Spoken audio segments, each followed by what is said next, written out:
શું લગ્ન પ્રસંગમાં રસોઈયા બટાકાનું શાક કઈ રીતે બનાવે છે? તો આજે આપણે એવું જ બટાકાનું શાક બનાવીશું. તો એની માટે બટાકાને ધોઈ લીધા છે અને મોટા મોટા ટુકડામાં એને કટ કરી લેવાના છે.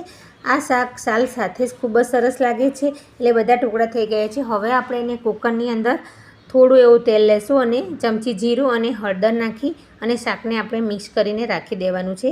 આની અંદર આપણે બટાકા 80% કૂક થાય એટલું પાણી લેશું, કારણ કે આને આપણે વધારે કૂક નથી કરવાના. અને પછી એની ઉપર મીઠું નાખી અને આપણે 1 થી 2 સીટી એની કરી લેશું. થઈ જાય એટલે આપણે એનો એક મસાલો બનાવીશું. તો મસાલામાં 1 ચમચી મરચું, ચપટી હળદર, ગરમ મસાલો અને આમચૂર પાવડર. આનાથી ખટાશ આવશે અને શાક રસાદાર બનશે.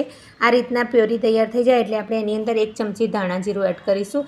ધાણા જીરું એડ કરવાથી આપણું શાક રસાદાર અને ટેસ્ટી બને છે. પછી આપણે 2 ચમચી તેલ લઈ રાઈ જીરું, સૂકા લાલ મરચાં, તજ, લવિંગ અને જે આપણે પ્યોરી બનાવીએ તે એડ કરીશું.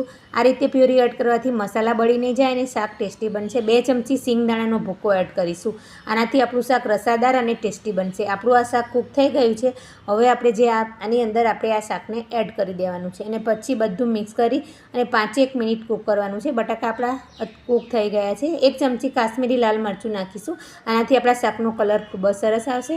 અને આપણે ગળપણ માટે ગોળ એડ કરી અને શાકને થોડી વાર થવા દેશું. ફ્રેન્ડ્સ, આ રીતે જો તમે શાક બનાવશો ને તો એકદમ ટેસ્ટી અને ખાવાની મજા આવશે. તો